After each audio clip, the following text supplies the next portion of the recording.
Before we begin the agenda, the Wichita-Sedgwick County Metropolitan Area Planning Commission and the Wichita-Sedgwick County Board of Zoning Appeals would like to take this opportunity to welcome everyone to this public hearing.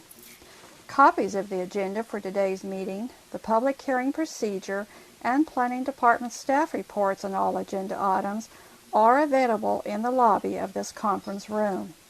The Planning Commission's and the BZA's bylaws limit the applicant on a zoning, subdivision, or variance application and his or her representative to a total of 10 minutes of speaking time at the start of the hearing on that item, plus up to 2 minutes at the conclusion of that hearing. All other persons wishing to speak on agenda items are limited to 3 minutes per person. However, if they feel that it is needed and justified, the chairman may extend these times by up to 2 minutes. All speakers are requested to state his or her name and address for the record when beginning to speak. When you are finished speaking, please write your name, address, and the case number on the sheet provided in the lobby. This will enable staff to notify you if there are any additional proceedings concerning that item. Please note that all written and visual materials you present to the Commission and the Board will be retained by the Secretary as part of the official record. If you are not speaking but you wish to be notified about future proceedings on a particular case, please sign in on that same sheet. The Planning Commission and the Board are interested in hearing the views of all persons who wish to express themselves on the agenda items. However, we ask that all speakers please be as concise as possible and avoid long repetitions of facts or opinions which have already been stated. For your information, the Wichita City Council has adopted a policy for all city zoning items. A copy of this policy is available in the lobby. The City Council relies on a written record of the Planning Commission hearings and does not conduct its own additional public hearings on these items.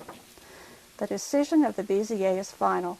Any appeal of a decision of the BZA is to district court. Okay, to start off with, there were no cases, no minutes, so there will be no meeting of the Board of Zoning Appeals. Put that on the back burner. First item of business is the approval of the minutes of November 21st. Is there a motion? Second. Moved by Mr. McKay, second by Mr. Green. My record shows that everybody was here except Mr. Florence. So all in favor of the motion signify with the raised hand. Opposed, same sign. How many? 13, 0, and 1.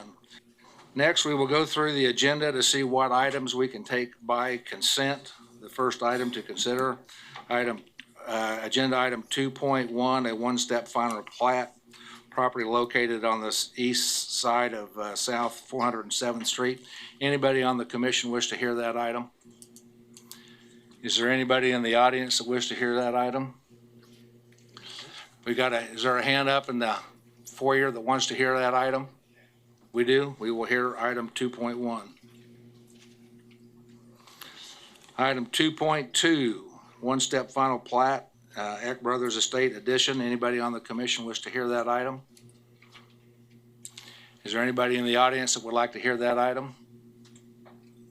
Anybody out in the foyer? Okay, we'll take that by consent. Next item is 2.3, one-step final plat, Maker Space Addition. Anybody on the commission wish to hear that item? Seeing none, anybody in the audience wish to hear that item? Anybody in the foyer? Take that by consent. Is there a motion? Move to approve item number 2.2 and 2.3. Second. Have a motion by Ms. Miles, a second by Mr. Hartman. All those in favor signify with the raised hand. Passes unanimously. No public hearings for vacations. Next will be item 4.1. We will hear that one, so we will move on to item 4.2. A county conditional use for a training kennel.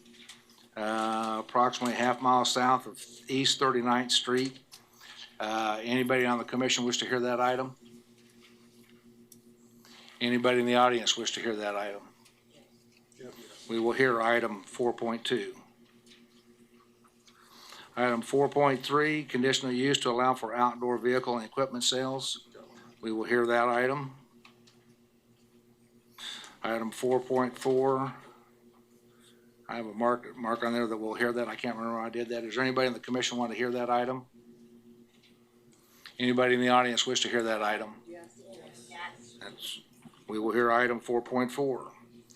Item 4.5, planned unit development, a city zone change from general commercial to multifamily. Anybody on the commission wish to hear that item? Seeing none, is there anybody in the audience wish to hear that item? Anybody in the foyer? Seeing none, we will take that by 4.5 by consent. Item 4.6, city zone change from a central business district to a PUD. Anybody on the commission wish to hear that item? Anybody in the audience wish to hear that item? Anybody in the foyer? We will take 4.6 by consent. 4.7 we will hear. 4.8, city zone change from single family to multifamily. Anybody on the commission wish to hear item 4.8? Seeing none, anybody in the audience wish to hear that item? Anybody in the foyer? Yes, we will hear 4.8.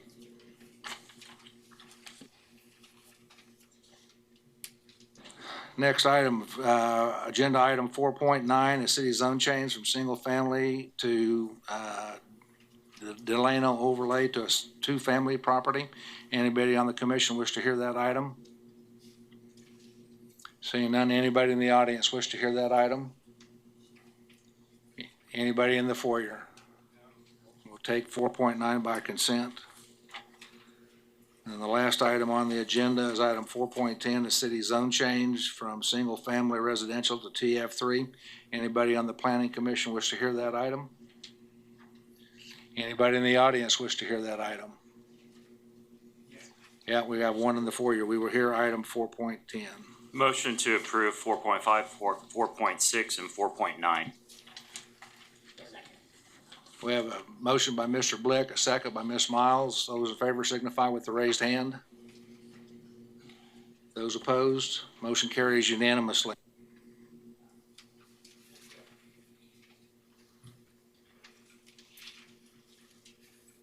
Before we go start hearing our first item, have a couple of things for both the commission and the audience. Remember that to speak directly into the microphone and push the button when you need to speak so we can be heard from that standpoint. If you wish to speak on an item that we have coming forward, be sure to state your name and address for the record when you come forward. If you want to show us something on the screen, be sure and use the computer and the mouse that is at the stand. And if you need any help with that, staff will be more than willing to come up and help you to use that. We can't hear you when you go to the screen itself, so please try to avoid going to the screen, but use the computer and the mouse right there. And then lastly, due to the large number of items that we have on the agenda and the number of people that want to speak, I'm going to advise you that do not expect any extensions. Whatever time you have allowed to you, you will be given that time, but I do not anticipate offering too many extensions, if any, today. So try to get this moving as quickly as we can. With that, the first item that we will hear is subdivision 2019-00049. Neil Straw, planning staff. This item is the S&B's first edition. It's located on the east side of 407th Street West, north of 23rd Street South, located in the county. The plat encompasses 3 lots. Zoning is RR, rural residential. Was reviewed at our subdivision committee last week. Subsequent to last week's meeting, the applicant has submitted an updated plat, which I did send to our subdivision committee members. The updated plat did identify the drainage easement on Lot 3 as a floodway reserve, as requested in item D. Also, access controls requested in item F along 407th. were platted, which included a joint access easement between lots 1 and 2 and an opening for lot 3 south of the floodway reserve. No other updates. Any questions for staff? Any questions for staff? Seeing none, agent and applicant, you will have 10 minutes. Dan Garber with Garber Surveying Service, 2908 North Plum Street, Hutchinson. We concur with all the staff comments we have made. I believe we've addressed all the comments, made the revisions. And we did widen out the floodway reserve to 40 feet instead of 20 feet, just in the last couple of days. I would stand for any questions. Any questions for the speaker? Seeing none, thank you. Is there anybody from the audience wish to hear this, speak on this item? You will have 3 minutes.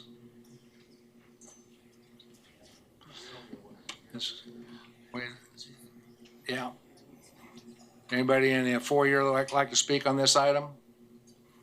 If not, we'll bring it back to the commission. Move for approval. Second. Motion to approve by Mr. McKay, second by Mr. Green. Those in favor signify with the raised hand. Those opposed, passes unanimously. Mr. Chairman, because there's so many people here, can we not postpone it, but not take it first, unless there's a bunch of people here to talk on it? South Central. Well, it's a question more than a motion. It should be in the way of a motion if you're going to alter the agenda. You know, move that to the Well, I'd like end. to make a motion, put this at the end. Move that in. There's a motion second to move McKay and Miles, and that is item 4.1. Those in favor of the motion signify with the raised hand. Passes unanimously. Item 4.1.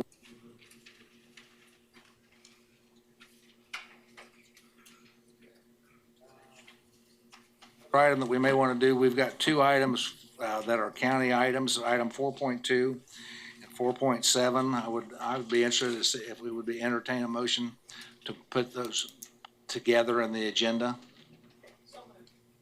Motion by Ms. Miles, is there a second? Second. Second, all those in favor raise their hand. Okay, we will start with 4.2. Next up. Miles and Dual.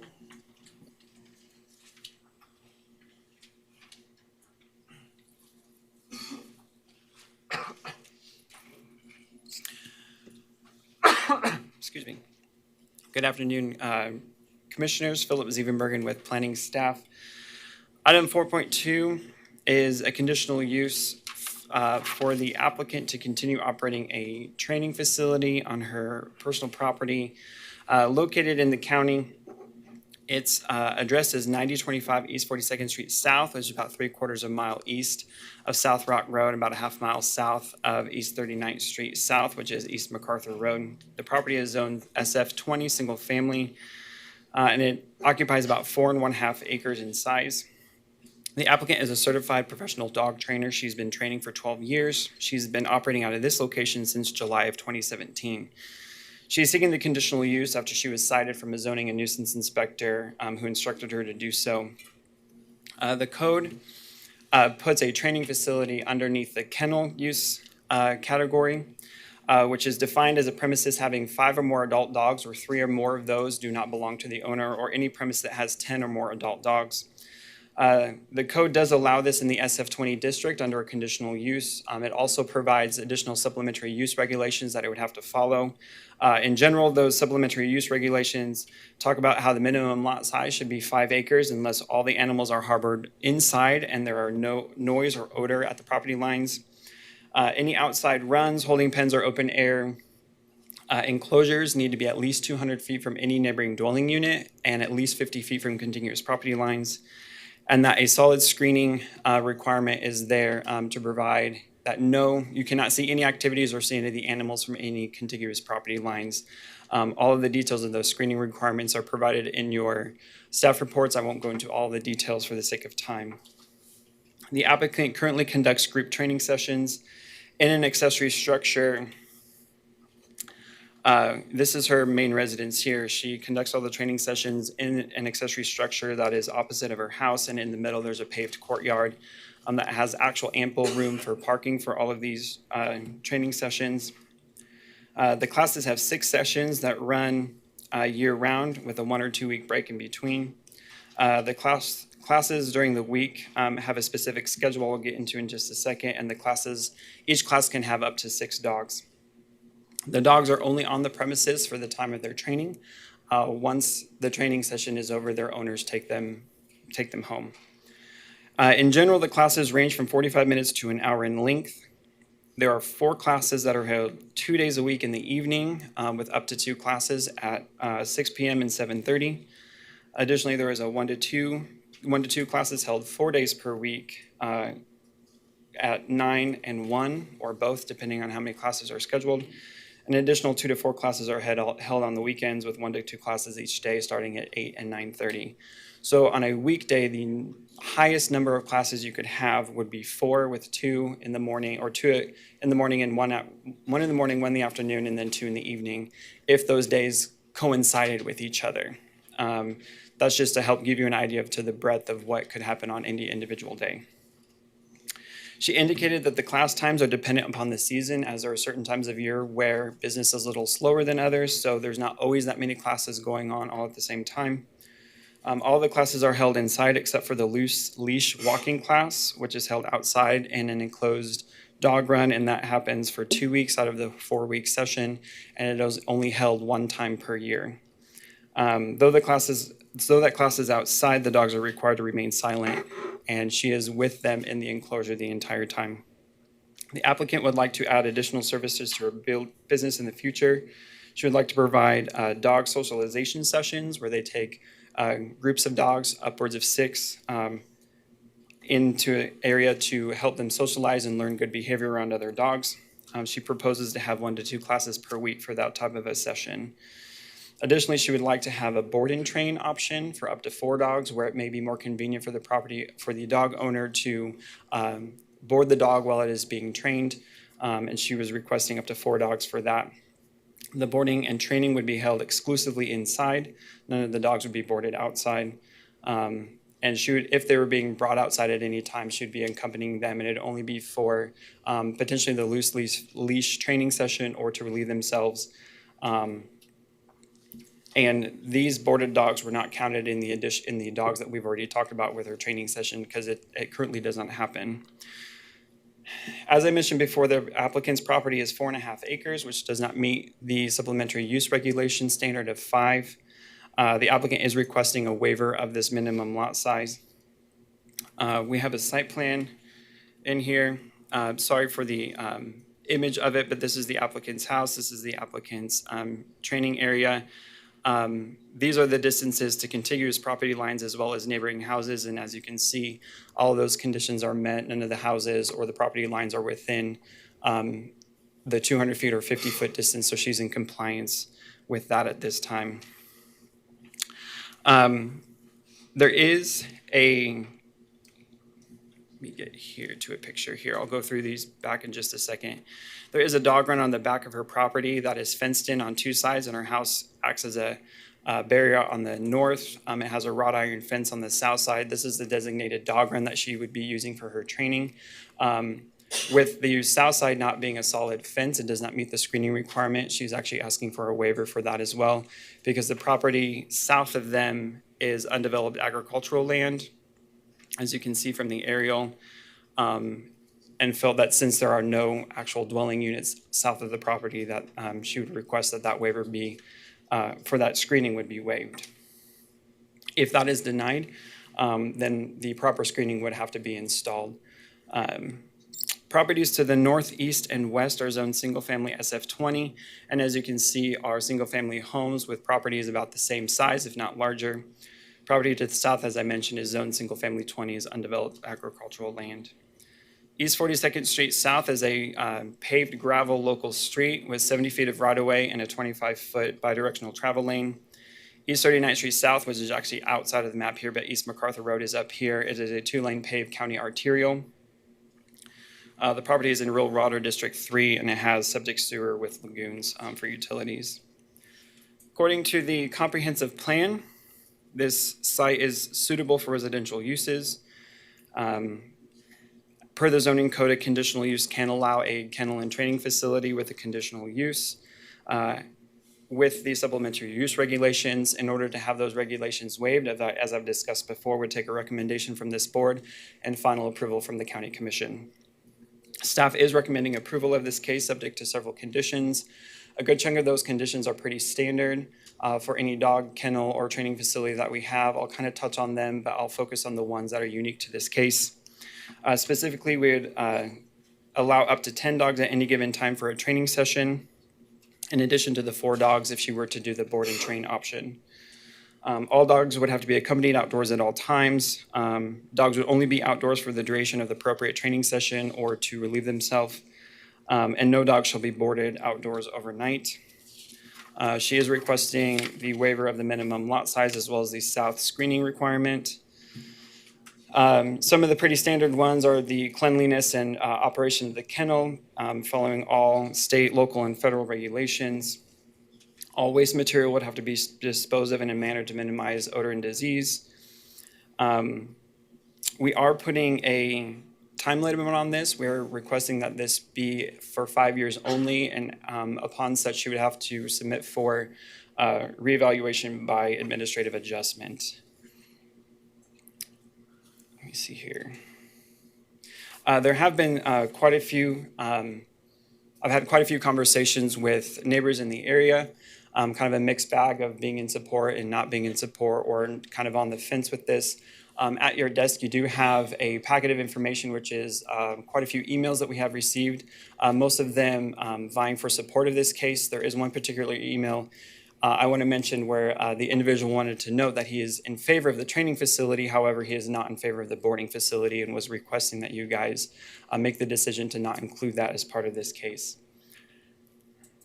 With regard to impact of proposed community facilities, this obviously would create a little bit of additional traffic on the streets. However, the local streets and East MacArthur should be sufficient to handle the case. And with that, I can stand for any staff questions. Any questions, Philip? Philip, the only question I have is the waiver on the fencing to the screening to the south. Is it possible to do that until such time as that becomes developed? Can we put a condition on that? Yes, that you can. we could leave it for now, but if that area is developed with the property within, Yes. would we do that by distance or just anything to the south? How would we?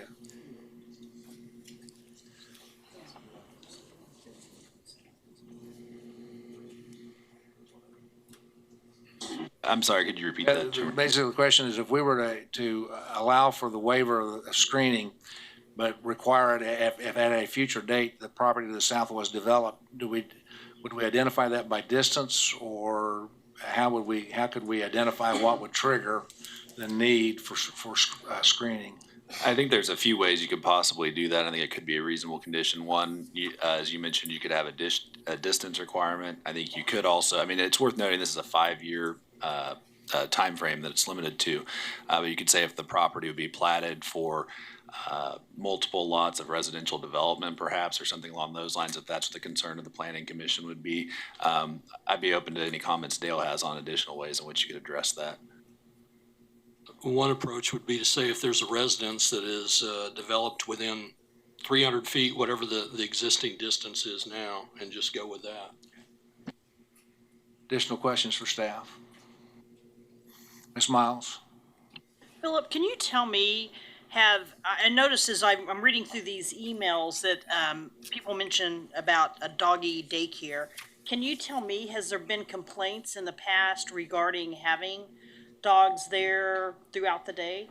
I can definitely defer to the applicant. She could probably speak a little bit more to my understanding in conversations with the applicant, that she has actually pared back her business to help address complaints from her neighbors with the intention of wanting to be a good neighbor as well as continue to operate her business. I believe she does not do doggy daycare at this time, but I can defer to her to clarify. Any additional questions for Philip? Thank you. Would the agent or applicant like to come forward and state your name and address for the record, and you have 10 minutes.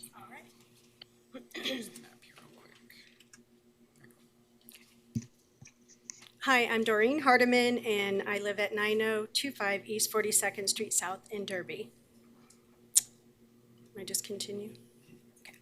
I'm the owner and operator of Canine Kudos Dog Training, and I'd like to start by giving you an explanation of my business. Canine Kudos serves the Wichita metro area and surrounding communities of Derby, Rose Hill, Andover, Mulvane, Hayesville, and others.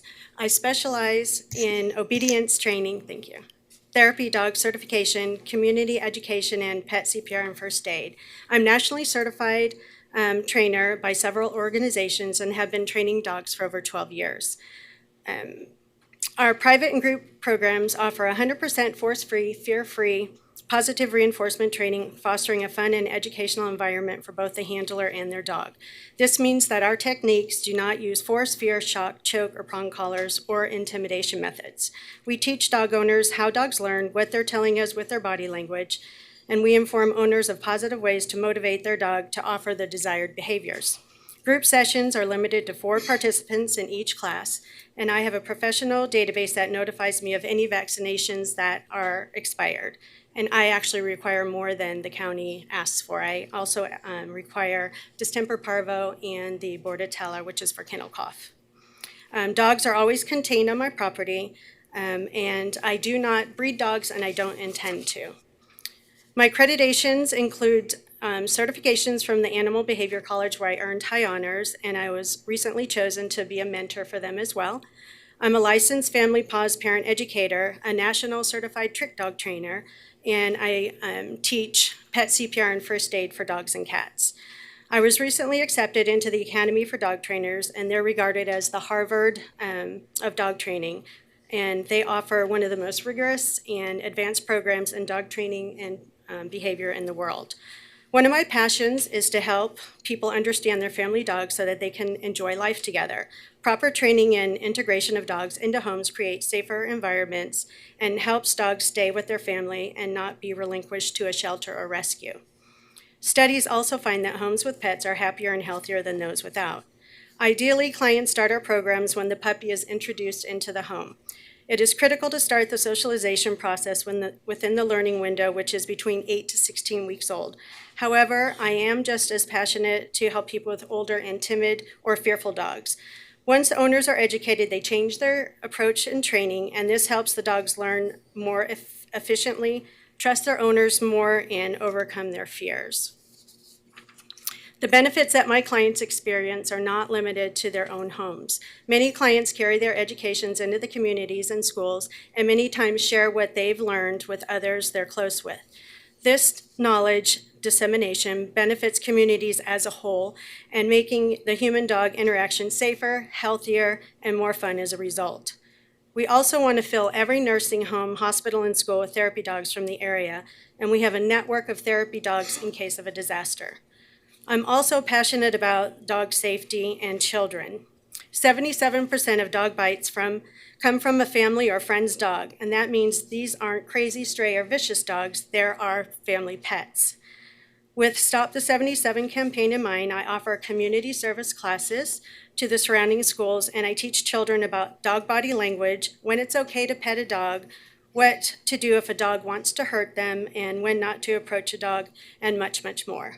This type of education helps prevent unnecessary dog bites and has even helped children that are fearful of dogs overcome their fears. And while teaching these classes, adults in the room are listening and learning as well. I'd like to also address the complaints and concerns that have been submitted to the county. They are noise, traffic, and possible reduction in property values. So with noise and traffic, first I'd like to note that we have never received a single noise complaint from the police or from any of our neighbors since we opened in 2017. And upon receiving the complaint from the county, we immediately shut down our doggy daycare. This was not originally part of the services I offered. It was added based on the high demand of clients for a safe and trusted place for dogs to socialize and play. Daycare was only offered 1 to 2 days per week, and we had a drop off of 7 to 10 a.m. and pick up from 3 to 6 p.m. Closing the daycare service alleviated traffic by more than 50% and reduced all of the noise associated. Our private and group classes are primarily indoors and are limited to 4 participants. Weather permitting, the loose leash walking, as stated before, has 2 of the 4 lessons outside in a contained area. Also included in our obedience class is to help teach dogs to reduce barking while playing and alarm barking at other people and dogs and animals. Before any classes are taken, I require an orientation. In 2018, I added into my orientation to avoid Cypress Street if possible and to drive slowly in the neighborhood to appease the neighbor to the east of my property. Unfortunately, it seems that people who live in this neighborhood, delivery people, and service companies all drive really fast down that street. Property values, in regards to that, our facility is a converted 2,100 square foot detached garage building that matches the color and design of our personal residence. We have also completely upgraded the exterior of our residence as well. The interior of the facility has been renovated to have a reception area, training room, office, and storage space. The training room has been finished and upgraded to include state-of-the-art noise dampening insulation, flooring, and ceiling dampers. The yards used for the loose leash walking and for dogs to relieve themselves are professionally fenced and maintained in top order for both appearance and safety. Improvements made to the property have increased the property's tax value over $100,000 within the last 2 years. We have spoke with several immediate neighbors to our property, with the main concern coming from the terminology of the application. We explained to them the difference between a zoning change and a conditional use, and they have also reached out to Philip in regards to this. Neighboring properties have been verbally supportive of our business on the property. In closing, I hope you'll take this information into consideration in approving the application for the conditional use regarding the Canine Kudos dog training facility. The business is my passion and provides benefits to surrounding communities that go well beyond the walls of our building. I feel that we have been sensitive to the complaint and concern of our neighbor, and we have already made changes to address these. And that summarizes who I am and what my business involves. Questions for the speaker? Mr. Richardson? So my understanding is, and I believe, Philip, it's a staff recommendation that daycare is not included in the recommended approval. Is that, do I understand that correctly? Mm-hmm. Yes. Okay, thank you. You're welcome. Additional questions? Mr. Hartman? Are you in agreement with the staff recommendations? Pardon me? I said, are you in agreement with the staff recommendations? Yes. Any additional questions? I guess the additional question that I would have, it says here in the recommendations in item number 1, it says in the first sentence, a conditional use shall permit a kennel, boarding, breeding, training for up to 10 dogs at any given time for training sessions, in addition up to 4 dogs for boarding. So would that not be considered a doggy daycare? That's just not overnight, or can you clarify that for me, please? That would be deleted from the conditions, the development standards. If she can't have it, then we'd remove it. Any additional questions? There was a Mr. question McKay? about the fence on the south side, and I don't think that's been taken care of.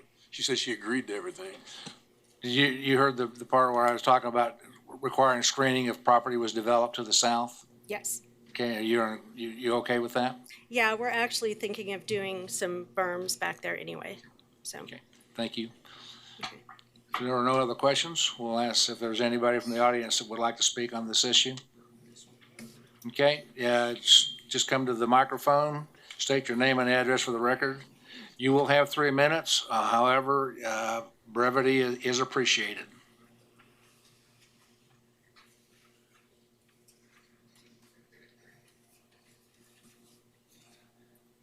My name is Larry Gutzmer, 9129 East 42nd Street South. I live next door to this. As you all can contend, there's 2 sides to every story. I have 16 signed complaints opposing this. There has been numerous communications with these people about their issues. The people to the south that own the land are opposing it. Everybody to the east is opposing it. Everybody to the west is opposing it. People to the north are opposing it. We have a huge traffic issue. We have kids getting on and off our buses every morning and every night, and these cars are coming through all the time. We have water issues. She's been operating this business for 2 years without a permit.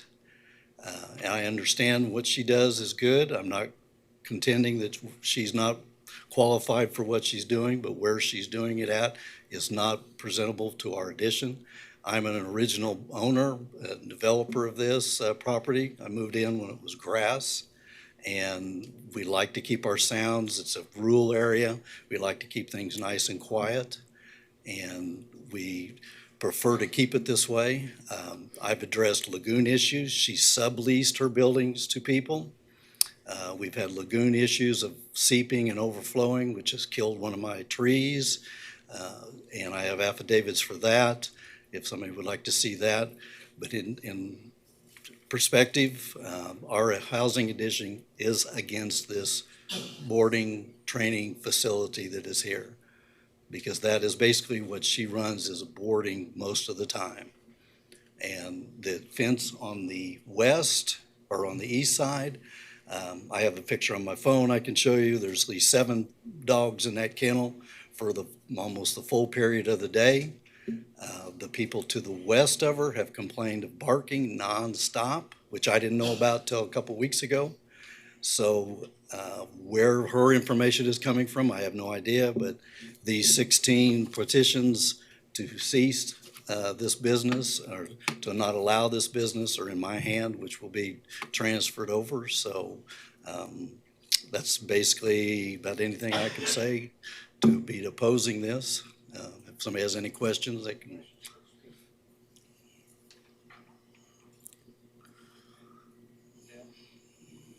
Just to make sure, protest petitions need to be filed with the city clerk following a final act, I mean, the county clerk. Yeah, after this, yes. Yeah, okay, I just want to make sure.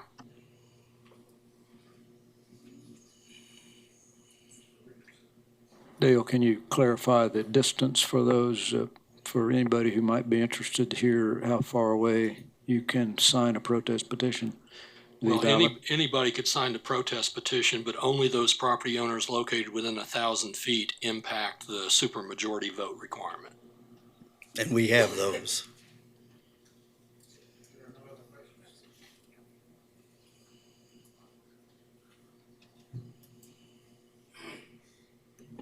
Terrell? Yeah, you mentioned a parking problem. What are we talking about? Are they parking on the street or? No, I didn't. We haven't complained about a parking problem. They have their parking between their 2 houses, between their outhouse, their facility, and their house. One of the screens that they had up, you showed that they were training out the back of their house. They're actually training out of the garage that's detached, which is farther to the east, and boarding dogs and housing dogs farther to the east of that, on top of that. Okay, additional questions for the speaker? Mr. Richardson? So saying that there are dogs outside on the east side of the training facility in the fenced yard for a long period of time? Yes, sir. We had a Sunday 3 weeks ago that the dogs barked from, say, about 8:30 in the morning, because I was working outside my pasture, till at least 5:30 or 6 in the evening, nonstop.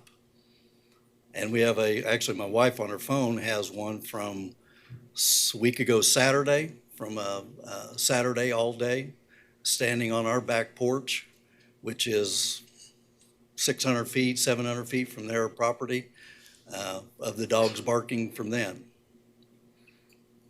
Additional questions? Thank you, sir. Next speaker, please come to the microphone, state your name and address for the record. My name is Malia Gutzmer. My address is 9129 East 42nd Street. I live right next door to the kennel or the business that's being suggested here. And I'm not going to repeat everything that he just said. That's what was my husband. But I do want to let you know that, again, we are not against her business, the type of business that she has, her training. I think it's a great thing that she does. It's just the fact that it's being done in our neighborhood. It does increase the traffic down our streets. As he said, we have children getting on buses at 7 o'clock in the morning, which is when people are bringing their dogs and dropping them off. She says she's not going to do doggy daycare, but she has been doing that up until now, so I'm not really sure what's going to make her change.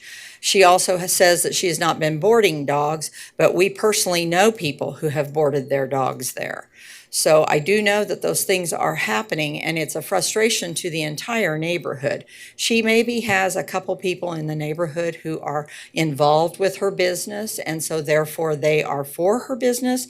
But we are directly to the east, the house directly to the west, the house directly across the street to the north have all signed these petitions asking that this not be opened, or that it not be allowed, and that the zoning change not occur. Our other concern is the fact that if you approve this and it becomes zoned the way she wants it to, does this open the door for other businesses to come into this neighborhood and and change the zoning, which is not why we moved out to the country on a 5-acre lot. We did not move to a residential area that had businesses around it for that specific reason, and most of the people in that area did not move to that either. So we would encourage you to think about that, take that all into consideration before you make your vote. Thank you. I'll let staff answer that question first. The zoning will remain the same. A conditional use does not change the zoning. The way the zoning code is set up, a conditional use, if approved, allows an additional use upon specific review. As far as future businesses, each case is evaluated on its own as an individual case. The basic rule is similarly situated properties have to be treated the same. Okay, so someone else could come in and operate something else. Additional questions for the speaker? Mr. Foster? Do you happen to know if the development has any restrictive covenants that address business uses in the neighborhood? The development originally, when it was first developed, did have covenants that restricted those types of a retail business or any kind of commercial business to be operated out of the home. Yes, there were covenants in place. Those covenants now are no longer in place because of the length of time and the fact that we don't have a homeowners association any longer in that area, and the original developer is not involved any longer with the area. So those covenants have not been put in place. But when I bought my home, and when several of the homeowners around us bought their homes or built their homes out there, those covenants were in place that there would not be any kind of business there. Additional questions for the speaker? Thank you. Next speaker, please. Can I ask her a question? No? Thank you.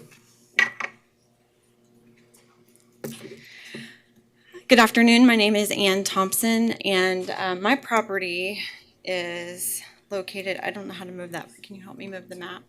So depending on where you draw the lines, There you go. I need to go down there. Is that Yeah, possible? You can just move the mouse to show. Like Okay. The map can't move. Okay, so my property, if you were to draw a line right here to this corner, this is my property right here. And so I'm a neighbor to the south of Canine Kudos. I'm here in support of Canine Kudos and Doreen Hardiman's business. Never once have we been bothered by her dog training facility, the barking, the noise. I also have children that ride the bus, and depending on the time of day and people leaving for work, you have to watch for traffic regardless, even in my neighborhood. So that's just part of life. And it's my understanding that there are several businesses in their neighborhood, to include the neighbors that have complained. They own their own business as well out of their home. But my experience with the company and Doreen has been nothing short of wonderful.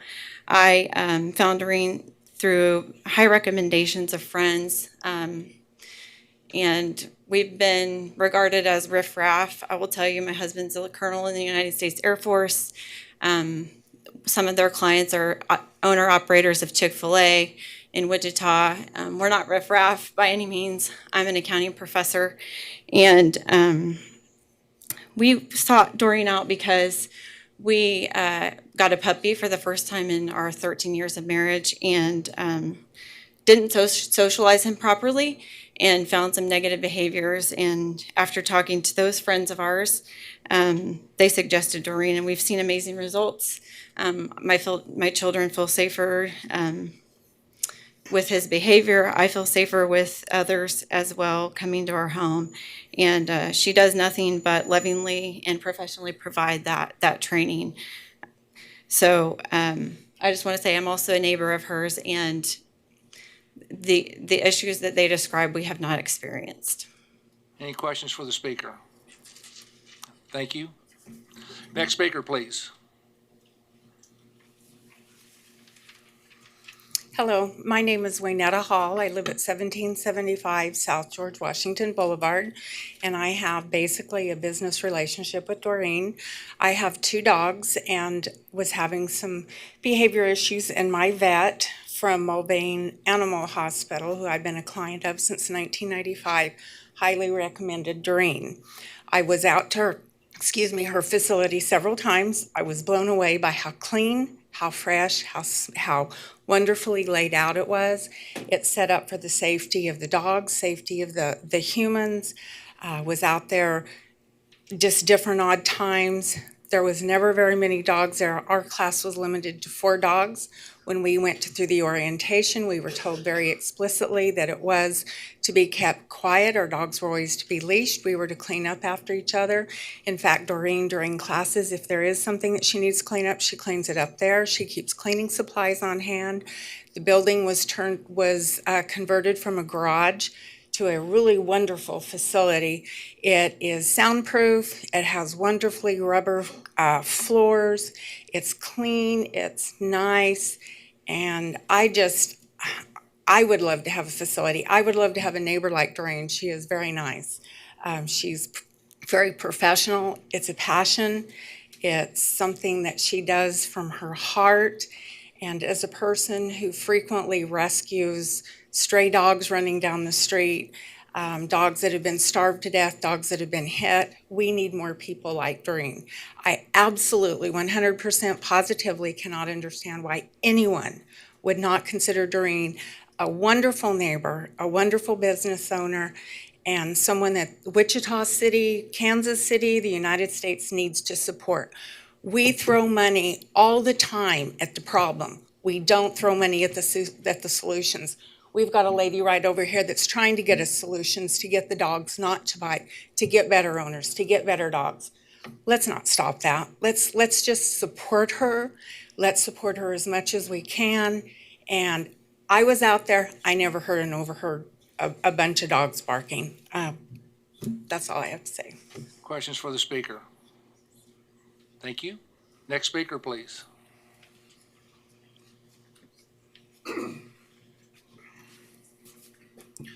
My name is Brett Woodorf. I live at 2236 East Tall Tree Circle in Derby. It's not in this neighborhood here. My relationship with Doreen and Canine Kudos is that of, I'm a former client of hers. We took our dog all the way through the individual puppy classes and well-mannered dog classes. Initially, when we got our dog, he was very kind of timid and scared of other people and other animals. And through Doreen's classes and socialization events, we were able to have him overcome that. And he's now getting ready to be tested to become a therapy dog to be shared with others in the community. We've practiced at a local nursing home. And you wouldn't believe the smiles and the bright eyes that people get when you bring animals like these into these facilities. These are people that typically don't get a whole lot of visitors. And so somebody coming to see them, let alone bringing them an animal that makes them smile and makes their day brighter, is amazing. So we'd like to be able to share those dogs and be able to have a facility within the community that provides this to other citizens, that allows them to do it here and not go to other neighboring areas like Hutchinson or Oklahoma City to do this. I don't know of any other facilities like Doreen's that have 100% force-free methods and techniques where you're not intimidating the dogs, you're not using, detriments to the animal to get the behavior that you want. You're using positive and fun ways of training the animals. Along with nursing homes, we'd like to be able to share our dog once certified with other veterans hospitals and stuff so that we can go make the days brighter of so many that give so much for our country and for our safety. And like I said, just to be able to see their eyes brighten up and to see the smiles on their faces is amazing. And so if we can share that with them and we can share our family animal with him, it's a blessing to us, and it's a blessing to have a facility like Doreen's in the neighborhood that we can actually go to and we can do this. Now, some of the concerns that I've heard in here, I know that we were also a former client of the doggy daycare initially when she started offering these services. Those services are no longer being offered. We're not bringing our animal to Doreen for that anymore. I do know that a couple of times with those drop-off times are right around the times when kids are being picked up by buses, but with the times I heard earlier about 9 a.m., 1 a.m., or 1 p.m., and in the evening, those are times that kids are not being dropped off in the neighborhood by buses. And so the traffic that's been reduced at those times shouldn't be a concern for that. I don't think I have any other points. I just would like to support the application. Questions for the speaker? Thank you. Next speaker, please.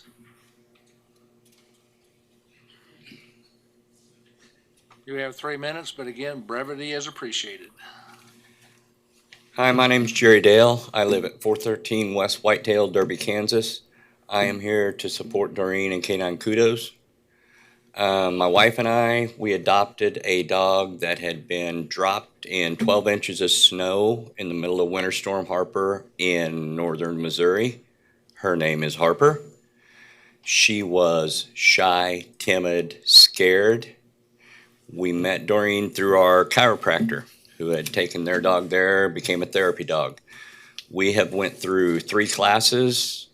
We're waiting on the next one to start. Our goal is to eventually become a therapy dog. We can now take our dog to outdoor eating establishments without fear. One eating establishment in Old Town has even taken her picture, put it on their Instagram page. None of this could be possible without Doreen and her facility. We used to take her to socialize once a week. As soon as his complaint was filed, we were informed that that would no longer be offered. To shut down something like this would be insane. And if you guys want to see traffic, try McIntosh in Derby. You know, we got people running 70 miles an hour down that street. So I'd trade that traffic any day. Thank you. Questions for the speaker? Thank you. Next speaker, please. Hello, my name is Paula Kim. I live at 112 East Stone Creek in Derby. I'm also in support of Doreen and Canine Kudos. I have a 2-year-old dog that has went all the way through Doreen's training, even before she had her facility. We started with her, continued on. She is now a therapy dog, and I manage a dental office, and she goes to work with me every day.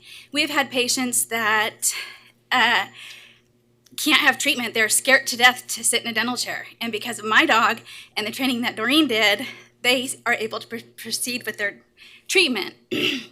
And it's not just kids, it's adults too. We've had adults literally in a fetal position, and my dog has been trained by Doreen, and so she walked up to that patient and the patient was able to lay back and have their dental treatment. I agree. I recommended the speaker, 2 speakers before me, to use Canine Kudos. Our dogs are siblings, and the benefit of the facility is amazing. It's clean, like other people have stated. It's unfortunate that untruths have been told about the facility. I agree that the doggy daycare is shut down, so all of those concerns are no longer an issue. Doreen, my dog, is also going to be going to schools and hospitals. We've been to nursing homes multiple times, which I felt like I would never enjoy that environment. And the first time we went in, and my dog helped these older people just their whole life, just their eyes just lit up because of my dog. So we're hooked on that.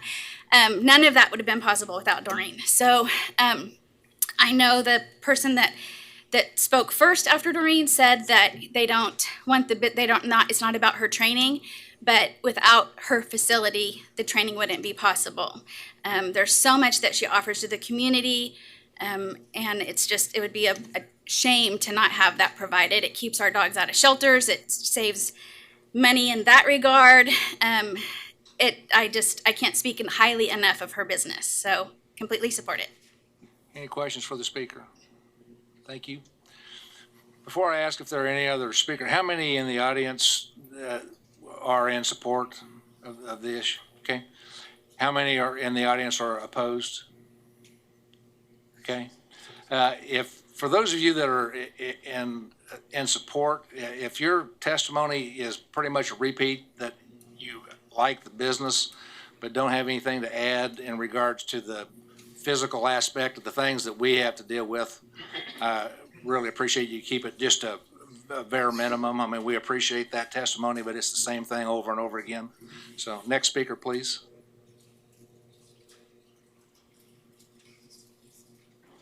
Seeing none, I'll bring it back to the applicant. You will have 2 minutes for rebuttal.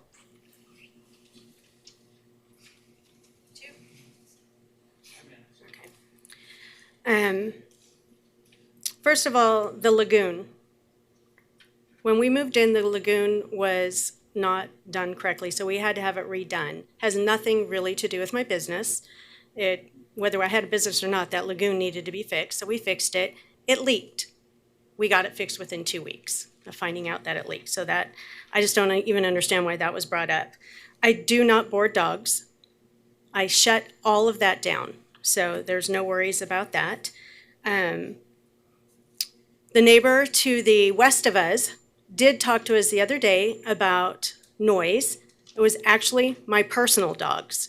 At 6:30 in the morning, they go outside and they play, and they bark when they play. So since then, not one bark. I've been letting them only go out with the dogs I know that won't bark together. So I'm taking care of that because I do want to be a good neighbor. And so I'm not really worried about that. I don't know what he was talking about, water issues, unless it was the lagoon. Also, many people in our neighborhood have businesses, including the guy who was complaining. So I just don't understand how he can complain about me when he has run his business out of his house for 45 years. Okay.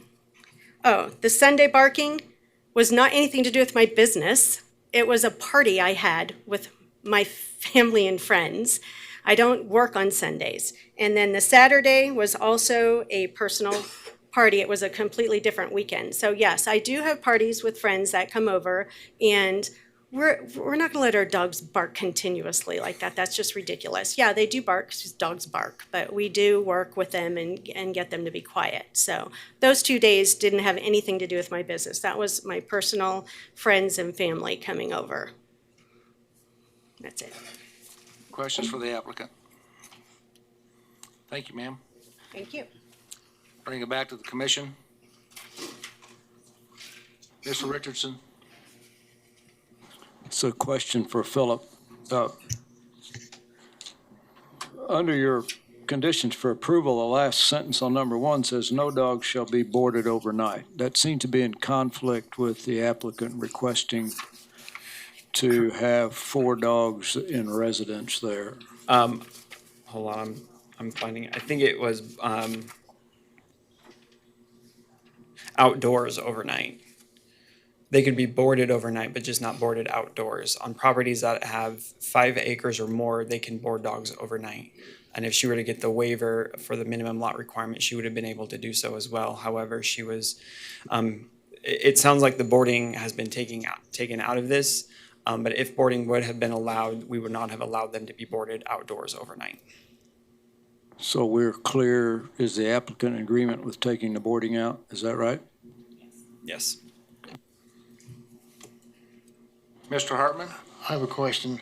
It says that all dogs shall be accompanied outdoors at all times. Now, how do we know if it's her personal dogs outdoors or if it's part of her business?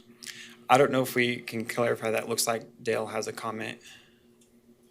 And that'd be for the applicant. Well, I'd be happy to address that, Okay. Chairman, to a degree. I think, I don't see any county animal control staff here, but there is a licensing requirement for dogs in the unincorporated area. So the owner would have to license any of her dogs, and there would be a somewhat detailed description of each of those dogs. So the event of a code complaint, if our staff would receive it, I imagine they get a hold of Sedgwick County Animal Control, figure out which dogs are licensed and owned by the property owner.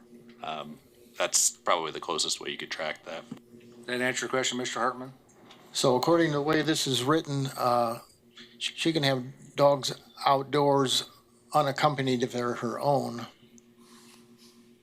Correct. I mean, Yes. I don't remember, Philip, maybe you remember, but how many dogs can she legally have of her own that don't require conditional use? Well, the definition of a kennel allows up to 10 adult dogs. It says a premises of 5 or more adult dogs where 3 or more are owned by some other, or a premises has 10 or more adult dogs. Mr. Richardson? So without the kennel, though, I think the question is, how many dogs can you have in the county? I know there's a limit in the city. I don't know what the county reg is. To my knowledge, I'm not aware of any limitation on the number of dogs you can have in the unincorporated area. If you do have, we do have nuisance animal charges. So if your dogs are barking incessantly, there can be charges that be filed in our county court for that type of action. And if they're not being maintained and treated appropriately. Okay, additional questions? Mr. Foster? Philip, want to understand on page 5 of the staff report, it's referring to the screening. If fencing is used, it shall not be less than 4, no more than 8 feet in height. The 4 foot seems. That should be 6. I don't. Okay, I was going to say that seems very inappropriate to me. No, that should be 6. Okay. The code definitely says 6, and I thought I lifted this out of the code, but I apologize that was stated incorrectly. And I do have a question for one of the speakers, if I may. The gentleman to the east, could you come to the podium, please? Yes, sir. As a conditional use, you can see that quite a few conditions are being placed on this if approval is considered. My question is, describe the needs for screening along that east side. It's not the need for screening because as you're aware, David, that when you put wood fence up, it amplifies as a speaker.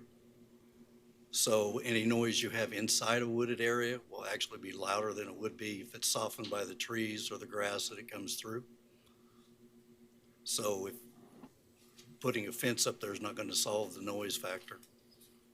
Okay, so the visual screening, it doesn't matter to you? No, because I've got, they're probably 25-foot evergreens, hedgerow on that side, and the noise, busts right through those hedgerows.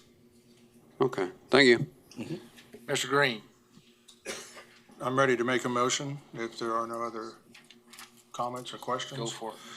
I move that we approve the request with 3 conditions. One, that we remove the boarding and daycare verbiage under item 1. That we waive the 5-acre minimum requirement and allow this to be 4.5 acres.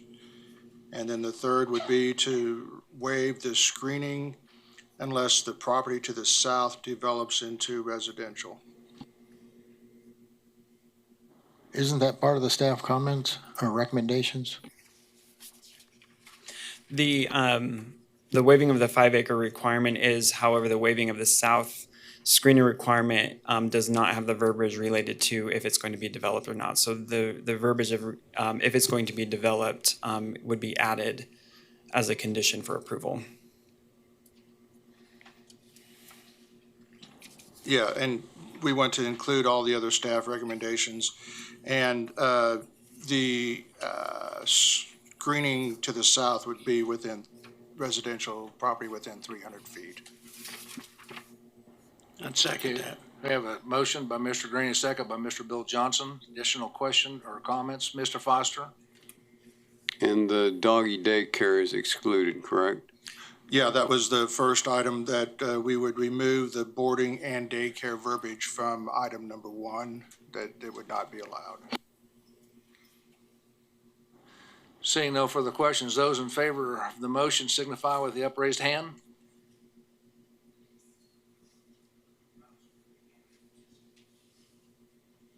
Those opposed? 3. 11-3. Motion passes 11-3.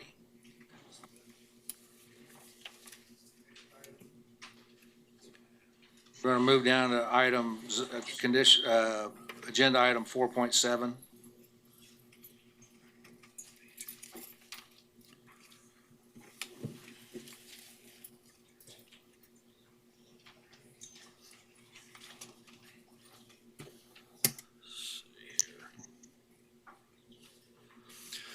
Dale Miller, planning staff. This case, as you may recall, was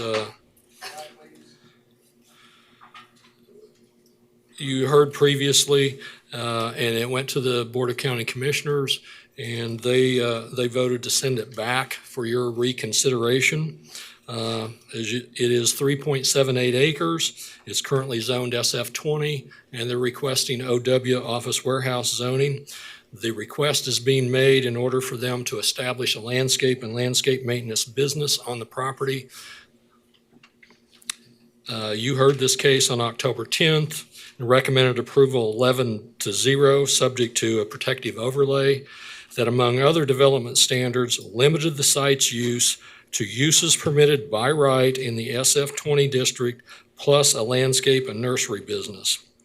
Staff later drafted the protective overlay to limit uses to those permitted in the SF20 district and a landscape and landscape maintenance business, because the applicant had indicated that they do not do retail sales and they don't conduct nursery sales on the property. So staff took the liberty of presenting a resolution to the county commission that we felt like more accurately reflected the intent of the motion of the planning commission to limit it to what this business proposes to do.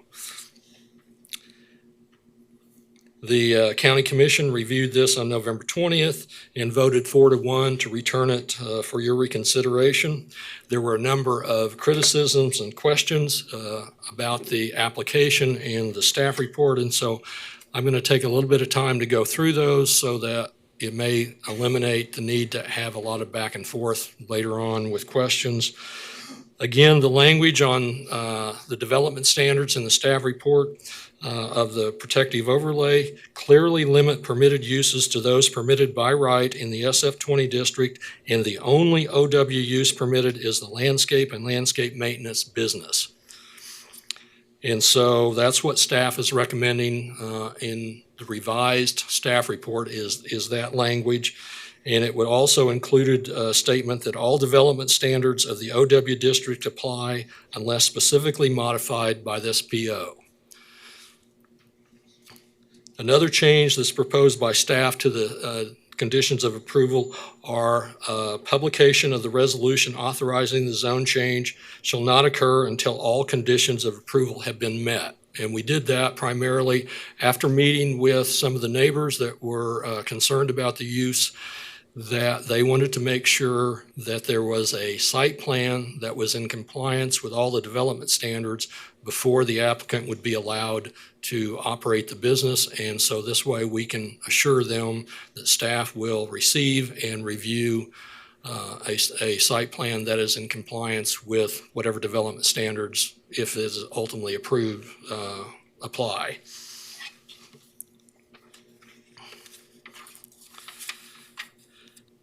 At the county commission meeting, the applicant indicated that they intend to pave the driveway, parking, and circulation aisles. And so we've added that as one of the conditions since they're applying that. And I want to make a clarification that vehicles that are being stored or other equipment that's being stored in the county, storage can be done on rock. So The storage area doesn't have to be paved with concrete or asphalt, but the driveway, parking, and circulation aisles would have to be paved under this condition as they volunteered. The site plan that includes required landscaping and screening has not been finalized. That was a concern from a number of folks. And I would refer you to item number 2, the protective overlay contained and still contains the requirement that a site plan consistent with the conditions be submitted within 30 days of approval. This is a standard delegation to MAPD staff and requires that MAPD staff would review and hold the application area to specified standards adopted within the zoning code. Also, as you know, it costs the applicant money every time a site plan or a landscape plan has to be modified. So staff accepts draft plans, and that's what you have received in your packet. It does not require a final site plan until after final approval and all the conditions are known, so that we can get a site plan that is consistent with whatever the approval requirements were.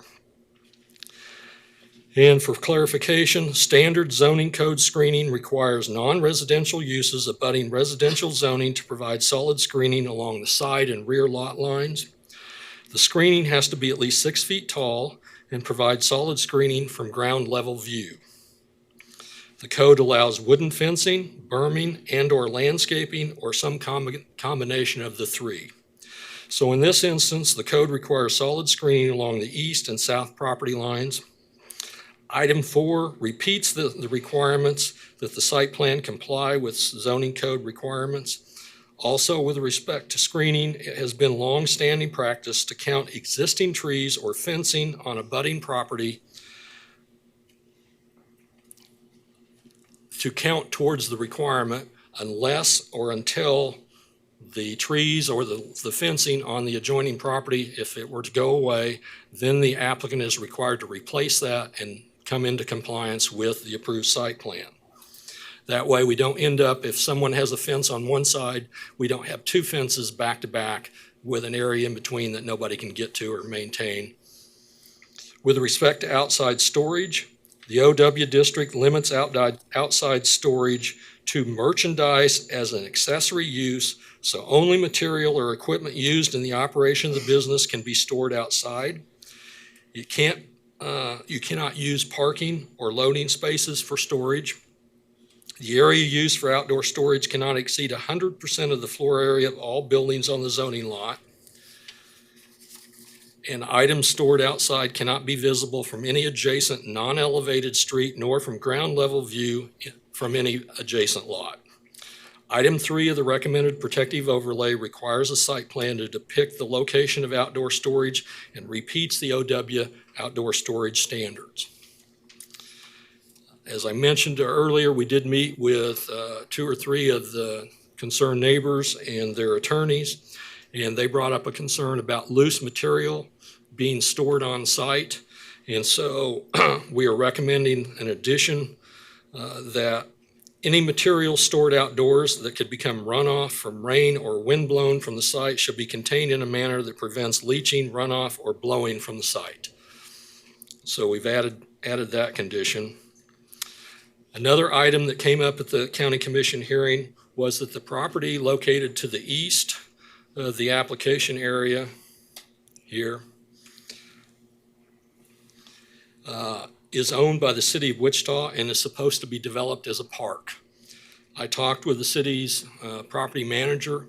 He did receive the notice and is aware of the application, and I also talked with the city park director, and there are at present no funds budgeted to do anything with this land to convert it from anything from what it is today. And the deed, the warranty deed that they got, does not restrict it to parkland. It can be used for anything that the city council would desire, or county commission, whoever ultimately controls it at the time.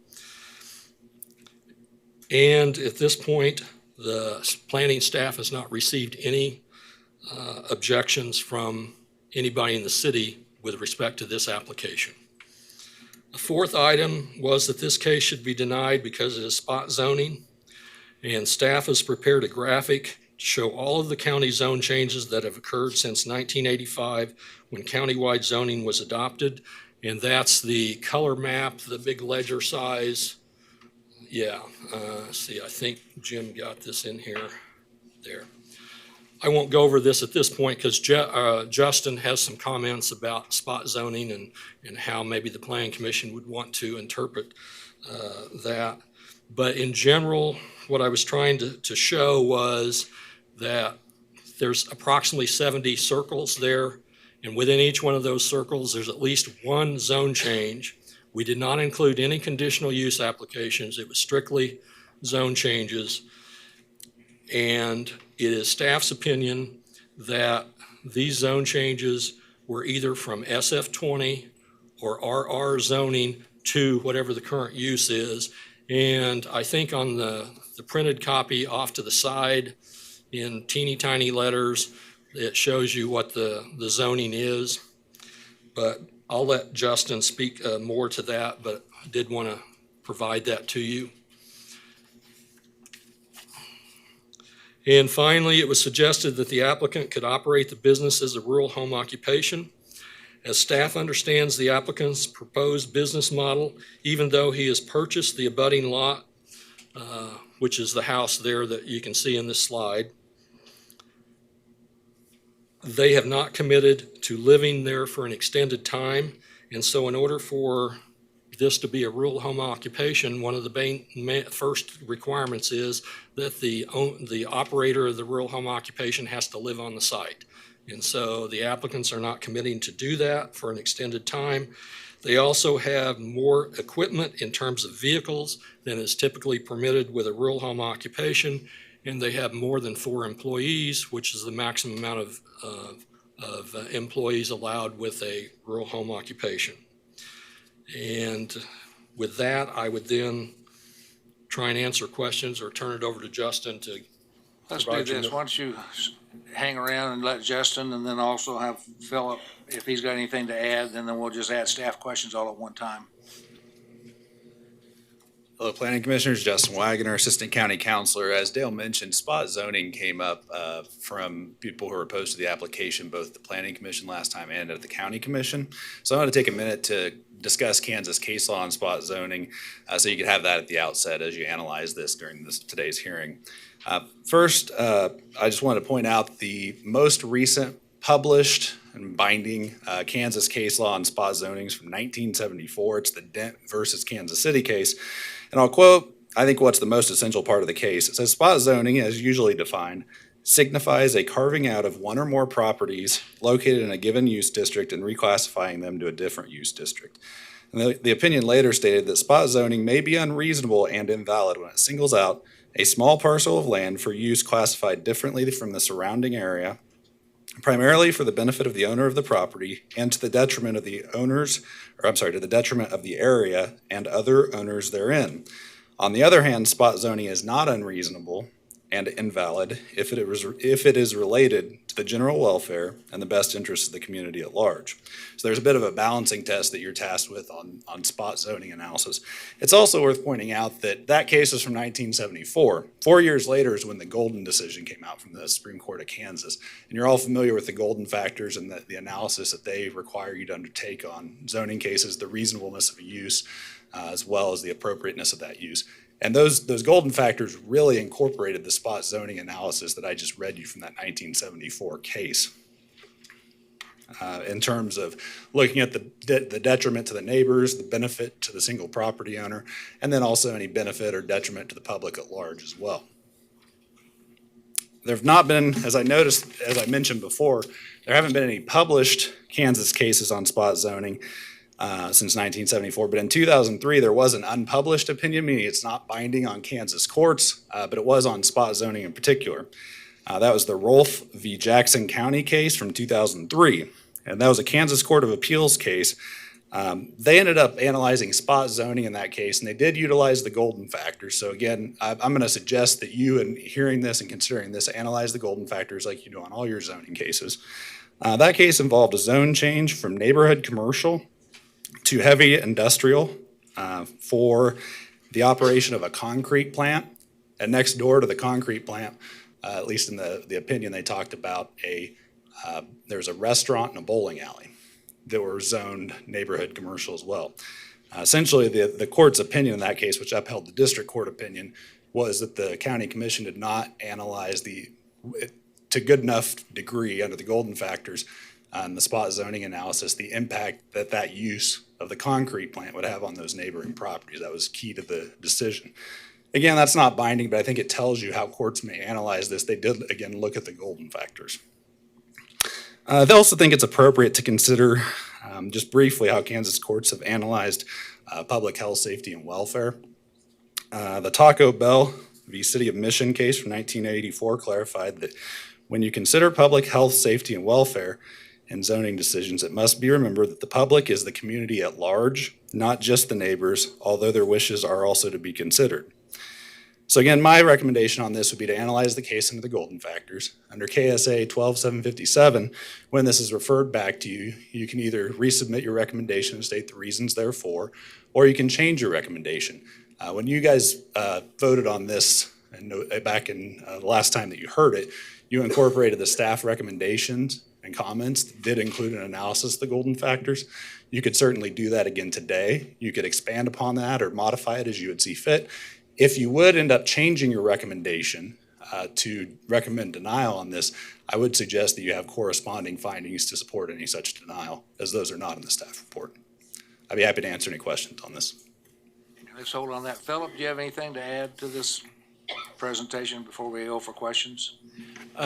Not in any particular detail, other than I would call it to attention the small packet of information for Zone 2019-37. It includes a couple of things. One, the very top sheet was just a pulled out, updated version of the staff recommended language for a PO. So that differs from your staff report, as we had to get the staff report out in the mailing, and then we were able to discuss with not only some of the neighbors, but also the applicant, and came up with some additional language for it. So you have that. It has 7 points to it. In addition, there is a handout from Mr. Bob Kaplan, who is representing the applicants, and he will speak towards some recommended language that they have for potential restrictions on the property for the PO. I believe that as we work through this, we'll probably end up marrying the two if this is the will of the board. So I will let him speak towards this as to what their recommended language is for their PO. And finally, the last thing is an email correspondence that we did send out to all of you via email, but I provided it as a handout just in case some of you were not able to check your emails from last night or this morning once they were sent.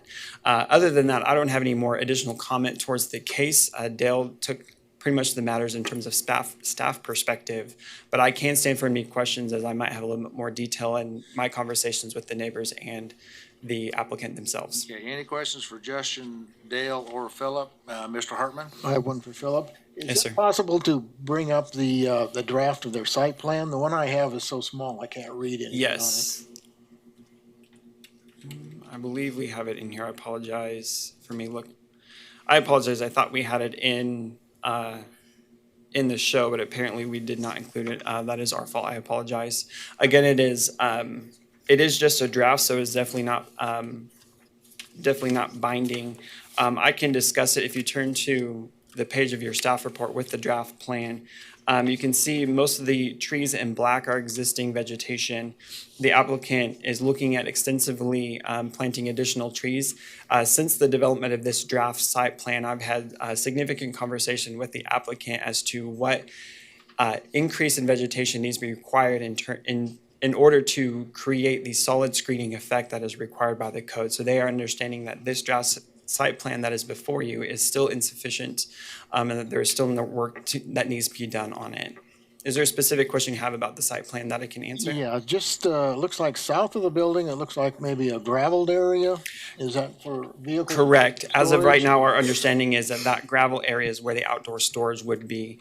The paving requirement that is mentioned in our proposed language to the PO would be for the driveway, and then all of that area to the To the west, the parking lot? Yeah, so there's kind of a proposed driveway that comes like this. Right. And then there's the area to the west of the proposed building would all be subject to the paving requirement. Anything south of the building would be considered outdoor storage and can be an all-weather service. What is the item just south of that gravel parking there? It looks like a line connecting and then like I believe it's their septic system. Oh, okay. But the applicants are here and they would be able to speak to that specifically. Mr. Foster? Philip, I'd like some clarification on the second set of protective overlay information you've got between item 5 and 11. It refers to landscaping material to be stored on the site, stored in bins. Well, landscaping material would oftentimes include plant materials. It seems to conflict with number 11. Is the intent that no plant materials be stored on site? I believe it is, right. Actually, this set of information that you're, is submitted by the applicant, and it'd probably be better for them to clarify that. Additional questions for staff? Question? Sorry, Chairman, if I could I make one more comment, Go ahead, please? absolutely. In talking with Scott Knable, he actually made the suggestion, and it's one that I think would make some sense.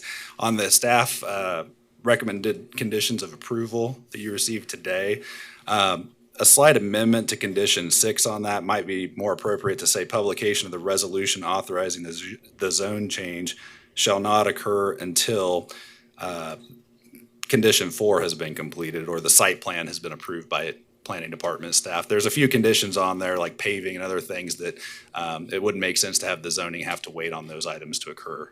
So I think that's a slight change of the planning staff and I would think could be appropriate in your Appreciate consideration. that clarification. Thank you. Additional questions for staff? Mr. Richardson? Got one for Dale.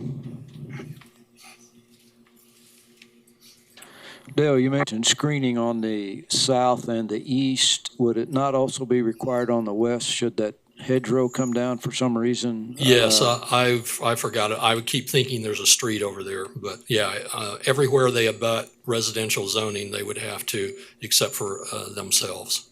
Yeah. Thank you. If there's no other questions for staff, I'll have the agent or applicant come forward, please. Chair. You need to take the thing out of your ear. The thing in your ear. No, I don't need that. Well, it's going to buzz. You need to pull it out and put it down. Oh, feedback? Yes. So just take the, yeah. And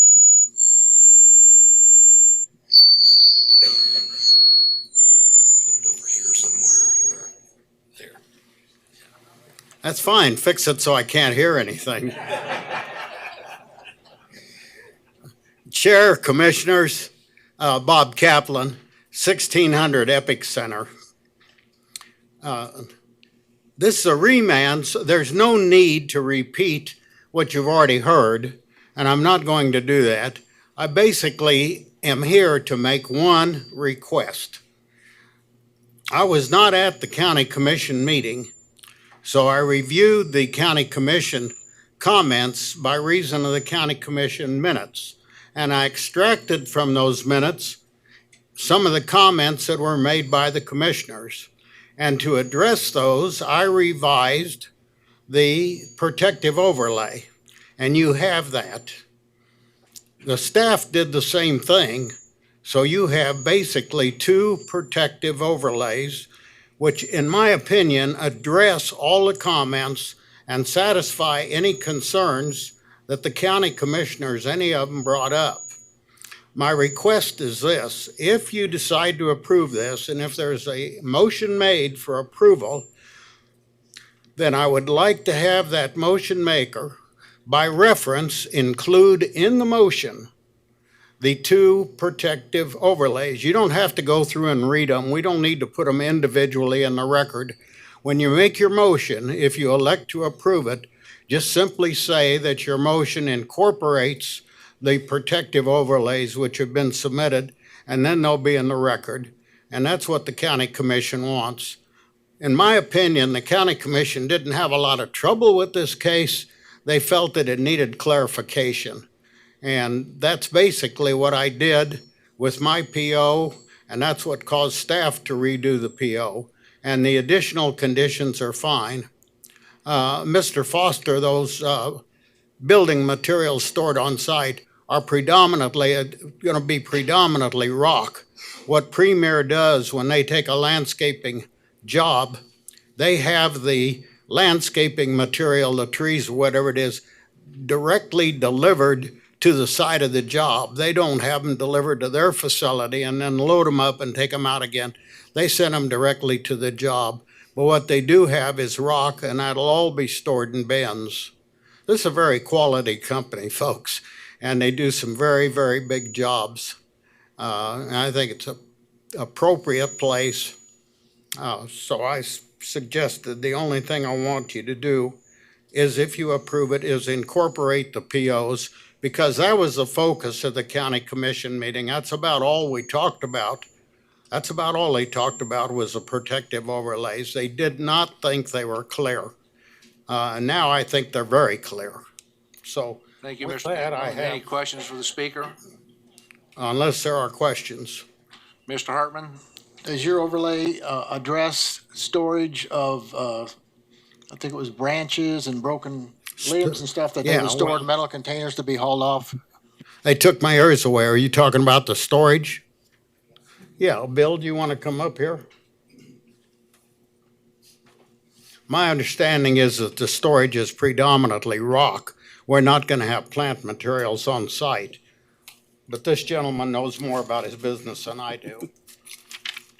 Thank you. Will Stulsatz, 8217 East Tamarack. As far as the waste, it would go in dumpsters and then would be removed. So you would have metal dumpsters on site for waste removal, but Correct. those would be carted off. They wouldn't be stored on site. Correct. Additional questions for the applicants? Mr. Foster? Will, since you're up there, I do want to get some clarification on number 5 and number 11. My experience is that landscape contractors will on occasion have a little bit of plant material left over or something like that, and they take it back to their shop, which is fine. But I just don't want to see you get saddled that you can't take any plants or anything back to the business here, and that's what concerns me about having that particular condition in there. I mean, does that happen on occasion? It does. We currently have a small pad where we keep that stuff. If it would suit, we could put it inside of a storage container temporarily and then dispose of it when it's not used in a timely manner. Okay, thank you. Additional question for the applicants? Seeing none, thank you, gentlemen. Anybody from the audience wish to speak on this issue, please come forward, state your name and address for the record, and you will have 3 minutes.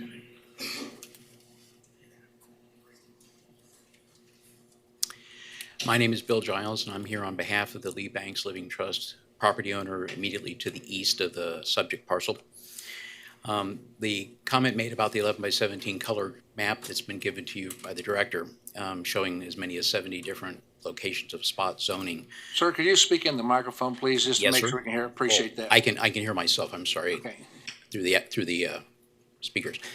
That map happens to show, as the director said, maybe as many as 70 different locations of spot zoning. We're not in question about spot zoning. We're in question about the egregious example that this particular proposed zoning change is.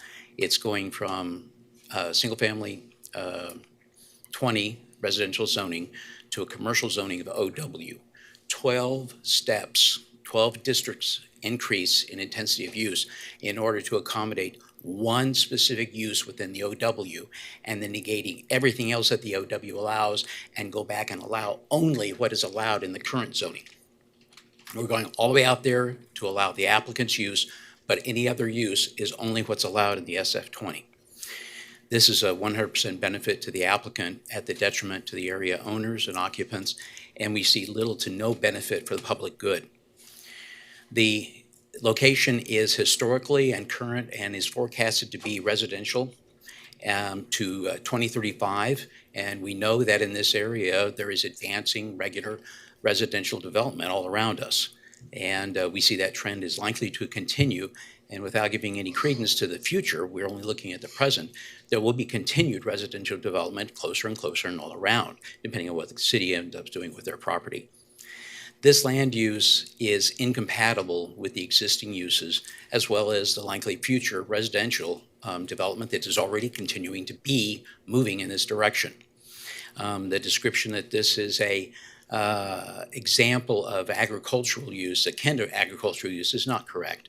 The intensity of the operation day after day after day of this business is not in line at all with the infrequency of actual farming operations. The attempt to use the protective overlay it fails as an excuse to change this zoning. It does not protect the interests of the surrounding property owners and occupants of the other properties. We've attempted to bring forth some issues, and we've tried to address typical issues of dust and smoke and odors and noise and light pollution, to which all of them have gotten no ability to do anything in the protective order. But again, the protective order is a false excuse to allow this zoning to occur. That's enough. Thank you. Any questions for the speaker? Seeing none, thank you, sir. Next speaker, please.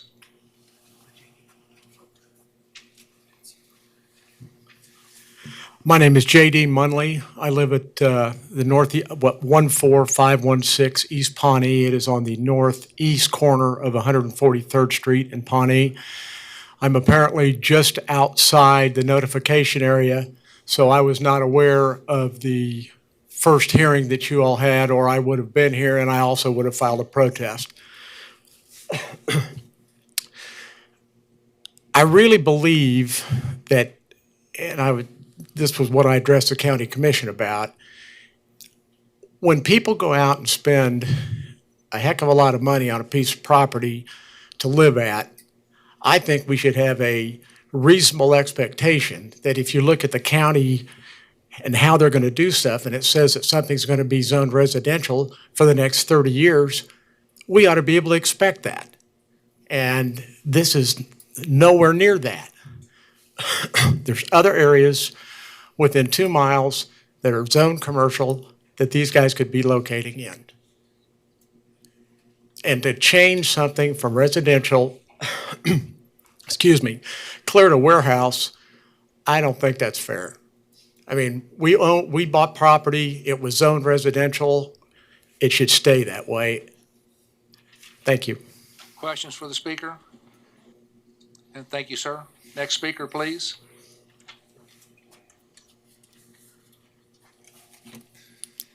Thank you. My name is Matthew Holcomb. I'm an attorney at Hinkle Law Firm, and I'll be speaking today on behalf of both of my clients who are here, Chris and Jennifer Lett.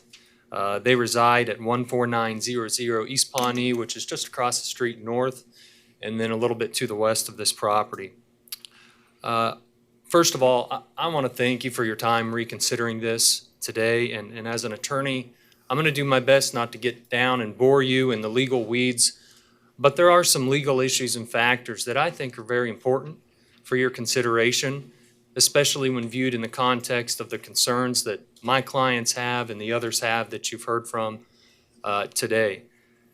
Certainly, my clients would request that this zoning be denied and specifically refer to it as spot zoning. And I say spot zoning because I agree with the comments of the attorney before me that generally spot zoning is carving out or singling out a property that's not zoned one way for use of another way in which it's not zoned. And I do think that's what's happened here, and that's why we have the level of concern that we have. We have land that is SF20 zoned, and it fits that definition. And there's a concern of what precedent this sets for other owners that may want the same or perhaps even greater degrees of change in their land in the future. So I have 3 questions that I'd like to ask and considerations for you to ponder. First, is this proposed OW use substantially different than what it's presently zoned for? I think the answer is clearly yes. We have a staff report that describes it as, quote, landscape and landscape maintenance services and equipment typically used in the operation of such a business. But questions that I think are important for this committee's consideration is what type of equipment are we talking about? What equipment is typically used? How large of it? How much is it? If we have a fleet of 10 trucks today, what's the fleet size 15 years from now, 5 years from now, 10 years from now? What happens when the fleet's 50 trucks and the trailers are 50? This is why we have such a great disparity between SF20 and OW. There's a reason for that. And so we believe that the description is broad and ambiguous, and it results in a great disparity. The second question I would ask this commission to consider in the context of spot zoning is does the proposed zoning benefit a single owner? I think it clearly does. And to the extent a change in zoning is a benefit at all, it benefits only the applicant, which is pretty important. And then the third factor is, does that benefit to the applicant, is it at the expense of others? And I think the clear answer is yes. You've heard that. You've heard the concerns that I don't want to repeat and go into detail, but there's concern of the visual aspect, the odor aspect. There's pesticides, herbicides, sprays, and chemicals of various types. Sir, your time has expired. Request for 2 additional minutes. I'll yield to the committee. I'm not going to grant it because we've got such a long agenda. Seeing no motion, thank you. We stand for any questions. Thank you. Any questions? Seeing none, next speaker, please.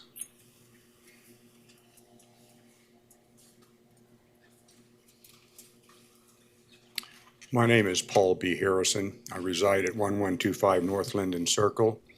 My wife and I, Carolyn, own the 80 acres directly north of this property. It was purchased at some expense, planning to be part of our retirement.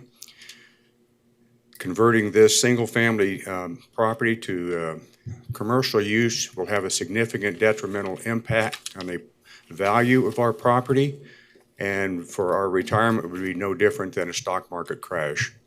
I implore you not to allow this zoning change. Thank you. Any questions for the speaker? Seeing none, thank you, sir. Next speaker, please. Seeing none, I'll bring it back to the applicant for a 2-minute rebuttal.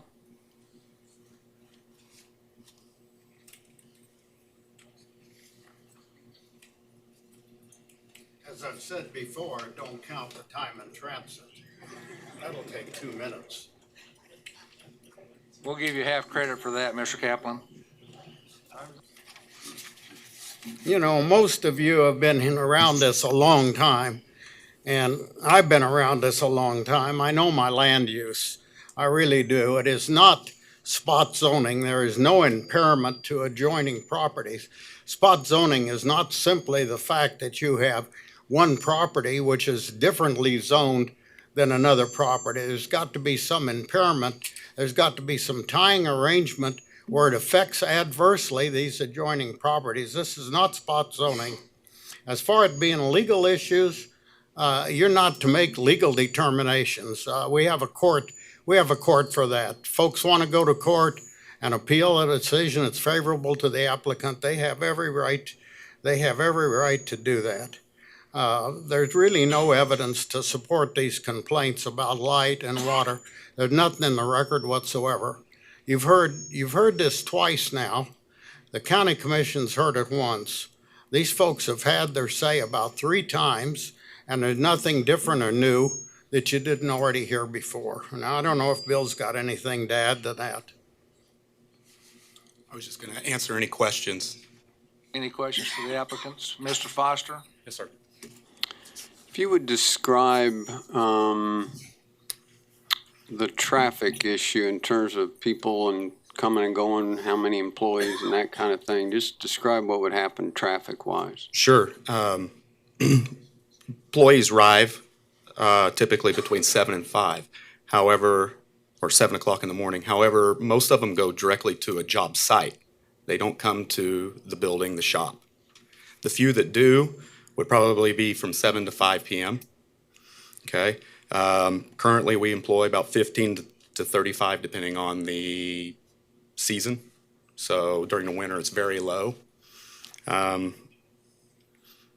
As far as the cars in and out, you would see a few in the morning and probably a few in the afternoon. Of course, everybody has something going in and out their driveway every day, so. Additional questions for the speakers? Seeing none, I'll bring it back to the committee for action. Mr. McKay. Question, staff. Bob mentioned his overlay configuration with yours. You agree with? Yes, in fact, if someone is wanting to make a motion to approve it, what I would suggest is that we use Bob's version and that the item number 5, we would add staff's number 3 to it, and item number 6, we would add staff's number 2 to it. Is that? And otherwise, if you want to make a motion to approve it using the applicant's recommended PO. Additional questions? Mr. Foster. If that PO is utilized, I would suggest altering item 11 and strike the latter part of the sentence. Just simply say no retail sales will be permitted, period. Okay, is that a motion? I just want to enter that for discussion and make sure it's in there.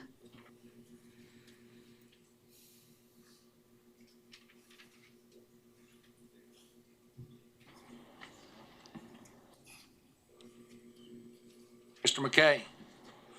I'll make a motion approval and add the language that Dale was just talking about on the PO. And include the language that Mr. Foster? And with Mr. Foster, yes. Okay. Staff, got a clear understanding of that? Does everybody have an understanding of the motion? I'll second it. Okay, we have a motion by Mr. McKay, a second by Mr. Green. Any further discussion? Mr. Foster. Would there be a suggestion from staff that we address issues related to the golden factors? I think it would be worth pointing out that the staff report already includes an analysis of the golden factors. I think if the motion maker and the second would like to clarify if they're adopting incorporating staff comments, including the golden factor analysis, I think that could thoroughly and clearly. Is it necessary? I'll suggest it. Okay, add it to it then. And I'll second that. Motion has been updated and the second concurs. Any further discussion? All those in favor signify by the up raised hand.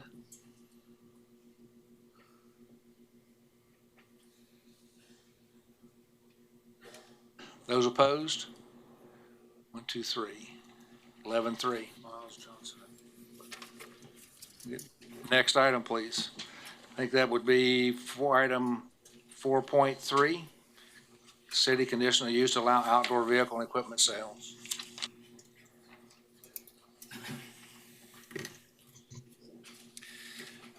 Good afternoon again. Philip Zievenbergen with planning staff. Item 4.3 is a conditional use request for outdoor vehicle sales on a property zone limited commercial located on the northeast corner of South Meridian and West Harry, as you can see here on the zoning map. The property is currently undeveloped and doesn't have an address. The property has 2 drive accesses that you can see here on the aerial. There's one right here. There's one that's kind of bleeds in with the alley on the east side of the property. It has paved areas on either side of kind of a planted area, grass area with a tree. Kind of a misnomer is that it's somehow connected to this property to the north. The properties are owned separately. This property to the north is an abandoned apartment building. As we were corrected at the district advisory board, it is not habited at this point. The applicant has submitted a site plan that you can see that shows that there would be customer parking on the east side with access from the alley. They would close the driveway on the east side, and there'd be employee parking. They would also construct a 10 by 6 foot office with a restroom, and they'd have 6 display vehicles on the north side of the property. The Unified Zoning Code does permit outdoor vehicle sales in the limited commercial zoning district. subject to supplemental use regulations that, for the sake of time, I'm not going to go into. They're the standard regulations regarding no noise amplification, restrictions on signage related to portable and flashing signs or banners, things of that nature. Something to make note of is that the property on the north side of the building, this is the subject property you're looking directly at. This is that abandoned apartment building. Based on the proximity to the property line that this was built, there's about a 2 to 3 foot sidewalk between this building and the property line between the lots.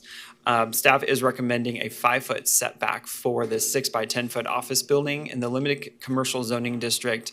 It does allow a 0 foot setback on interior side lots or side property lines. Because of the proximity of this building, we would invoke a 5 foot setback on the side yard, which is in compliance with the code as well. It says either 0 or 5 feet, just to give more spacing in between those buildings.